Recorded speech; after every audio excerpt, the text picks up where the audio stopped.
que l'écrivain Albert Camus, donc, qui était algérois, a dit qu'Oran tournait le dos à la mer. Oui. Il n'avait pas tout à fait tort. Jusqu'à maintenant, Oran continue un peu de tourner le dos à la mer. Elle est toujours à Ras Laïn, le ravin de Ras Laïn. Et c'est avec la France, et elle n'a jamais, disons, durant toute cette histoire, elle n'a jamais dépassé les 25 000, 30 000 habitants. Et c'est avec la France qu'Oran va grimper sur le plateau.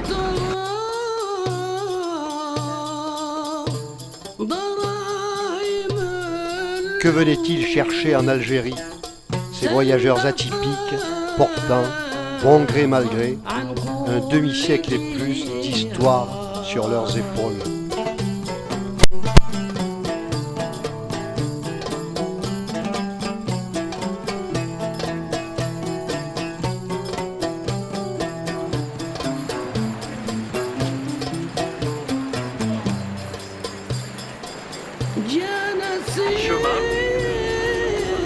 C'est la piste des pèlerins.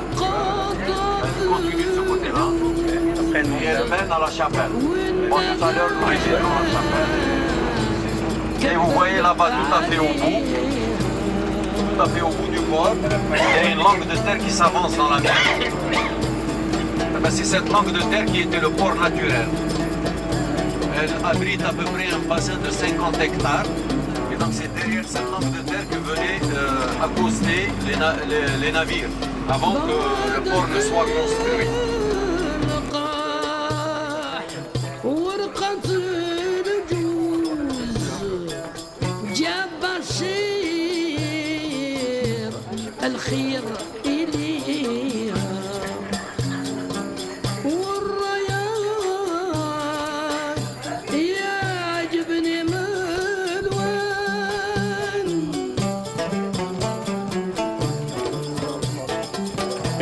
Alors vous êtes libre, vous n'êtes pas le premier, j'ai Merci. plusieurs délégations comme Vous messieurs, dames. demandez votre prénom, madame? C'est Zouliha. Zouliha, avec un Z. Z-O-U. K. Il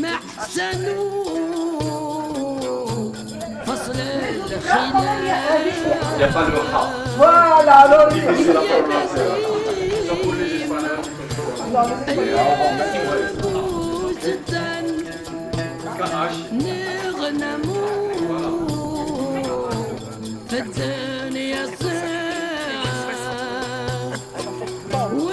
Vous savez que vous faites un très beau trio. allez-y voir. C'est celui des retrouvailles, n'est-ce pas? Qui vient avec nous pour faire le trio, venez voir monsieur, voilà. C'est bon comme ça? Ah oui, ça en fait 4 sur le trio. Mais il marque pas mal.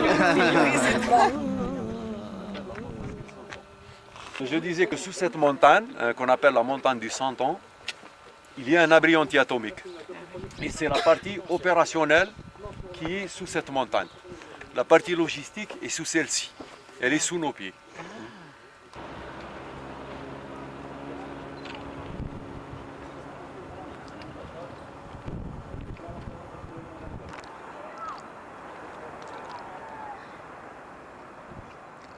Oran, l'église de la Vierge,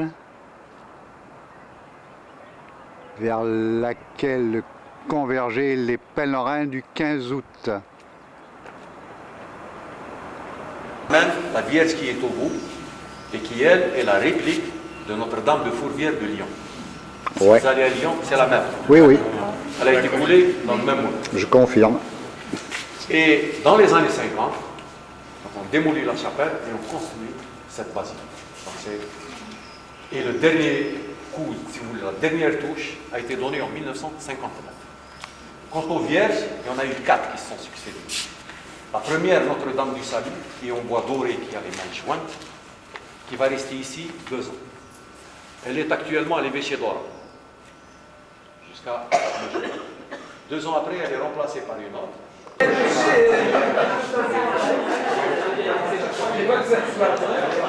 La Vierge de Santa Cruz, mutilée par les terroristes.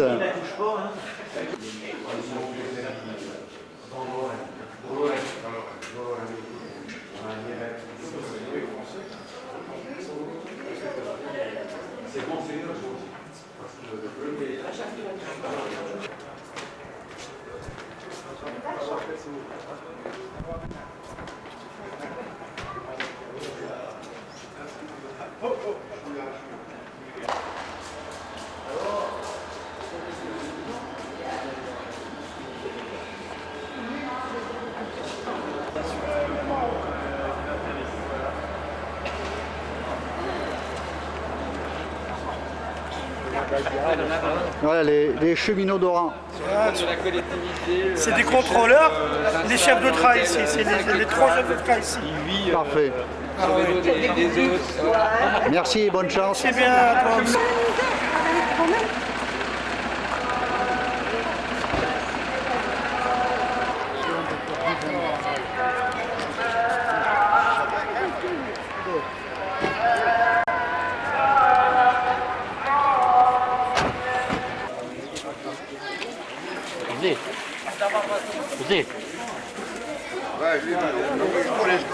Christ.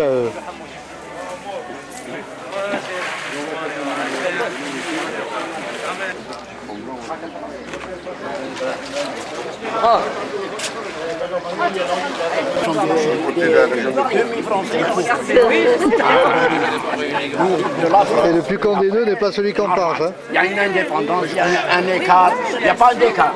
Il y a une séparation, c'est tout. Il n'y a pas d'écart. Parce que là, côté d'Oran, c'était...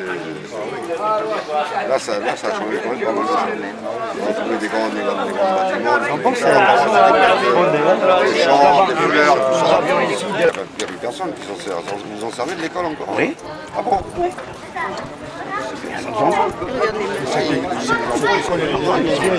On a ajouté. Là, vous l'avez retapé, là. Oui. Après eux, on a ajouté ça. Ah, ouais, ouais. On a ajouté ça. Il y a une restauration.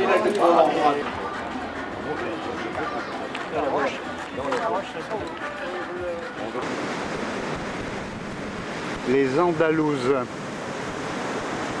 La plage des Andalouses.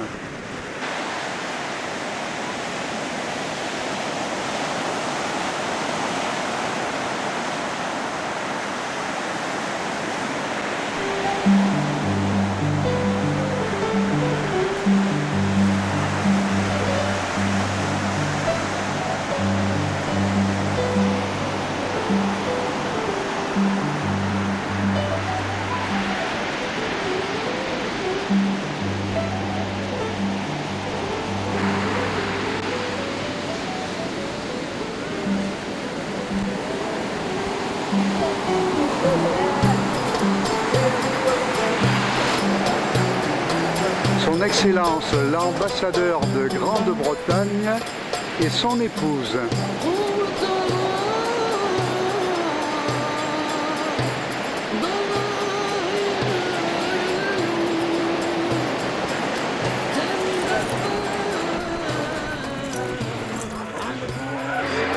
Bon Michel, alors souvenir. Souvenir. Sidi Bel Abbès, c'est l'orange. Qu'est-ce que ça te rappelle? Ça me rappelle que c'était une orange, un café en forme d'orange immense et que on s'arrêtait ici avec mon frère pour boire un jus d'orange. Voilà, pour combattre la chaleur. Voilà, et qu'est-ce que tu allais faire à Sidi Bel Abbès alors? Sidi Bel Abbès, j'habitais à Sidi Bel Abbès. J'allais à Oran voir mes grands-parents.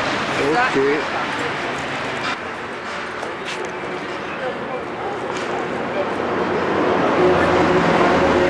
J'ai eu aussi des instituteurs. Bon, j'ai fait mes 3 premières années durant la période française. Bon, en CP, j'avais un monsieur qui était déjà très âgé. Je pense qu'il doit être décédé maintenant.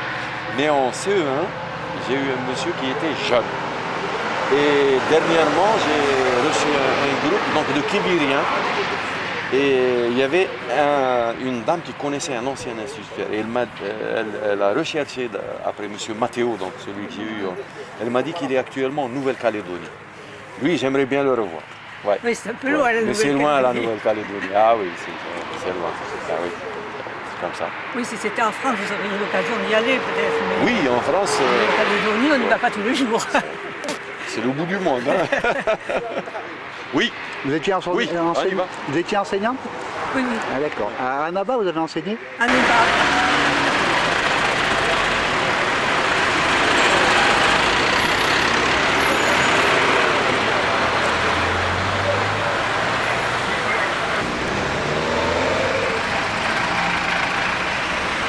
On va laisser le sac passer le premier.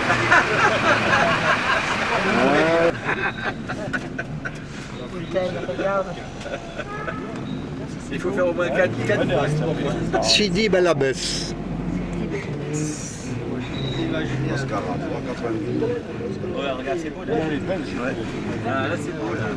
Là, nous sommes au centre-ville. Donc, vous voyez, les rues sont très rectilignes. C'est un tracé presque militaire. Regardez les lumières. Là, on est sur la place, place Carnot. Ben, c'est la place, les gens sont là au café, ils discutent, un peu le monde. Des hommes, que des hommes. Travail là. Rappelle-moi, c'est bien un jour de travail aujourd'hui. Mais Eh bien, oui. d'accord. C'est le congrès des retraités. C'est le congrès des retraités.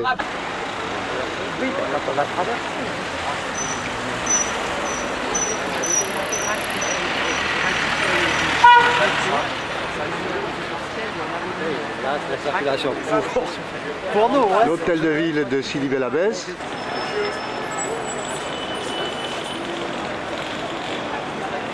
L'ancienne église transformée en mosquée.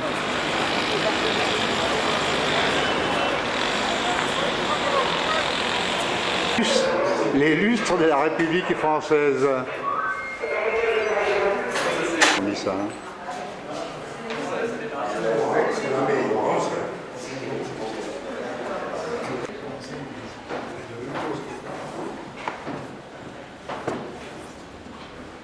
C'est-à-dire qu'il y a une réalité quand même très complexe. Les médias généralement en France disaient que c'était une lutte entre les intégristes d'un côté et l'État de l'autre. D'accord? Ils présentaient la situation comme ça. Mais ils ont oublié un gros morceau, c'est ceux qui n'étaient ni des fonctionnaires, ni dans le pouvoir, ni intégristes. Donc des gens qui développaient un autre discours tout à fait autre. Et c'est ces gens-là qui étaient descendus. Alors, nous avons eu le PS de Mitterrand à l'époque, qui accueillait les intégristes parce que bon, le statut de réfugié politique se donnait à des gens qui étaient pourchassés par des États en place. Donc les barbus, très confortablement installés dans leur statut d'opposants, avaient leur statut de réfugié politique immédiatement, alors que des gens que nous appelons les démocrates, les gens ouverts sur les valeurs universelles, parce qu'ils n'étaient pas menacés par l'État. Donc quand ils allaient là-bas, ils ne pouvaient même pas rester. On leur refusait même de rester en France. Et donc on les renvoyait, et ce n'était pas l'État qui les assignait, c'était les barbus. Donc il y avait une réalité juridique nouvelle pour la France. Mais le PS a joué quand même sur les deux tableaux. Donc, soit avec le pouvoir en place, soit avec les intégristes au cas où ils prendraient le pouvoir. Mais dans le lot, il y a les autres. Ceux qui ont payé, ceux qui ont payé le prix. Alors, parce qu'au début, c'était ciblé, c'était des intellectuels, c'était des gens ouverts sur les valeurs universelles qui étaient ciblés. Bon, par la suite, voyant qu'ils n'arrivaient pas quand même à asseoir leur autorité, ils ont commencé à se prendre à n'importe qui. Là, du côté de Relisane, il y a 2 villages. Ils sont descendus en une nuit, ils ont égorgé 1000 personnes.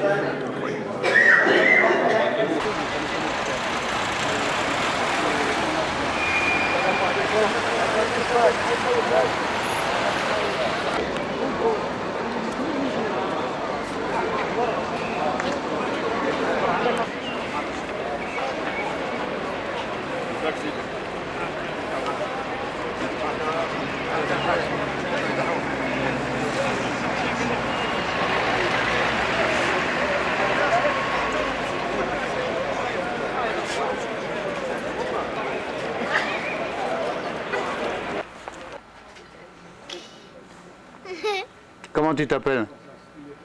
Tu parles pas le français? Non. Bonjour. Salam. Pour faire du lait, non? Oui, et là on a obtenu une race mixte, c'est-à-dire l'avantage qu'elle a, elle résiste au climat, elle est bouchère et elle produit du lait. Voilà. Surtout pour nous, en Algérie, le problème du lait, c'est toujours le problème d'alimentation du cheptel. Voilà. On peut apporter des Holstein canadiennes, c'est des fontaines de lait, ou la française, on a travaillé avec la FFP1, la frisonne française pinois, on a travaillé avec ça. On importe, elles produisent dans leur pays 40 à 50 litres, mais venues ici, ça ne s'adaptent pas au climat, il y a des problèmes, etc. Et 90% de ce qu'on importe, il passe par l'abattoir. Maintenant, on a essayé de créer une vache qui s'adapte au climat algérien. Ça, c'est une bonne chose. Le produit sur place. Aïe.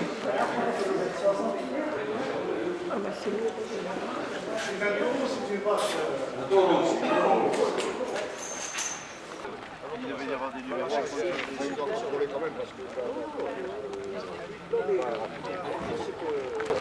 gens qui sont intéressés par les vertes par rapport aux noirs. Les noirs surtout sont destinés comme l'huile, etc. Mais d'ailleurs ces oliviers ont été, la récolte a été faite en vert.